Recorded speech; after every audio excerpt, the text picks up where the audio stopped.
Hi guys, இன்றைக்கி நம்ம banana பணியாரம் பண்ண போகிறோம். அதுக்கு வந்துட்டு நான் முன்னாடியே கொஞ்சம் ப்ரிப்ரேஷன். ஹாய் காய்ஸ், இன்றைக்கி நம்ம பனானா பணியாரம் பண்ண போகிறோம், ஸ்வீட் பணியாரம். அதில் வந்துட்டு நான் முன்னாடியே கொஞ்சம் ப்ரிப்ரேஷன் பண்ணியிருக்கேன் இந்த மாவை க்ரியேட் பண்ணுறதுக்கு. அதுக்கு வந்து ஃபஸ்ட்டு 3 கப் வந்துட்டு கோதுமை மாவு எடுத்திருக்கேன். அதை வந்து கொஞ்சம் ஸ்டிக்கியாக வந்து முன்னாடியே கை வச்சு பிசைஞ்சிட்டு, அதுக்கப்புறமா நம்ம ஒரு 3 கப்ஸ் எடுத்தோன்னா ஒரு 1.5 கப்ஸ் வந்துட்டு வெல்லம் எடுக்கணும். ஸோ அந்த வெல்லத்தை போட்டதுக்கப்புறமா அதுலேயே கொஞ்சம் வாட்டர் கண்டென்ட் இருக்கும். ஸோ அதில் வந்து இந்த மாதிரி திக்கான ஒரு கன்சிஸ்டன்சி நம்மளுக்கு வந்து மாவு கிடச்சிடும். ஸோ அதனால நான் நிறைய தண்ணி ஊற்றலை. முன்னாடியே வந்து டோ வந்து ஸ்டிக்கியாக பிசைஞ்சிட்டு நம்ம வெல்லத்தை உள்ளே போட்டுட்டோம்னா கரெக்டாக இருக்கும். ஸோ இதுக்கப்புறமா இதில் வந்துட்டு கொஞ்சம் சால்ட் சேர்த்துருக்கேன்.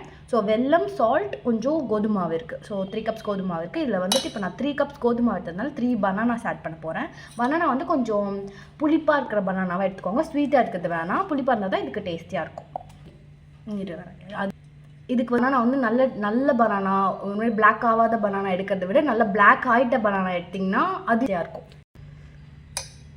நான் வந்து இந்த 3 பனானாஸ் எடுத்திருக்கேன். இது வந்து போதுமான அளவு. இது ஒரு 4 பீப்புளுக்கு சர்வ் பண்ணலாம், அந்த அளவு எடுத்திருக்கேன். ஸோ இதை நான் வந்து ஆட் பண்ணி போகிறேன். இது பனானாஸ் வந்து அது போட்டுக்கிறேன். இதுதான் நல்லா கொஞ்சம் பரவாயில்ல. ஸோ நான் 3 பனானாஸ் வந்துட்டு இதில் ஆட் பண்ணிவிட்டு இப்போ நான் வந்து இந்த டோ வந்து நான் பிசைஞ்சுக்க போகிறோம்.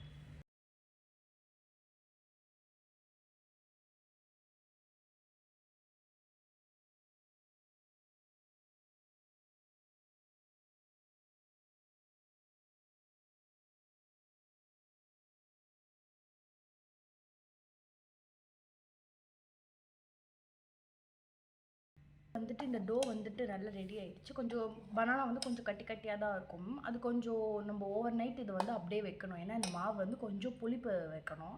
ஸோ அதுக்காக வந்துட்டு நம்ம இதை அப்படியே விட்டுடணும், கொஞ்சம் ஸ்டே வச்சிடணும். நம்ம வந்துட்டு இதை அப்படியே வச்சிடணும். இதை வந்துட்டு பேன் கேக் மாதிரி பண்ணுவாங்க. இதில் வந்துட்டு ஆல் பர்பஸ் ஃப்ளோர் போடுவாங்க, அதுக்கு பதில் நம்ம கோதுமை போட்டிருக்கோம். ஸோ இதை வந்து தோசை மாதிரியும் பண்ணி சாப்பிடலாம், பணியாரம் மாதிரியும் பண்ணி சாப்பிடலாம்.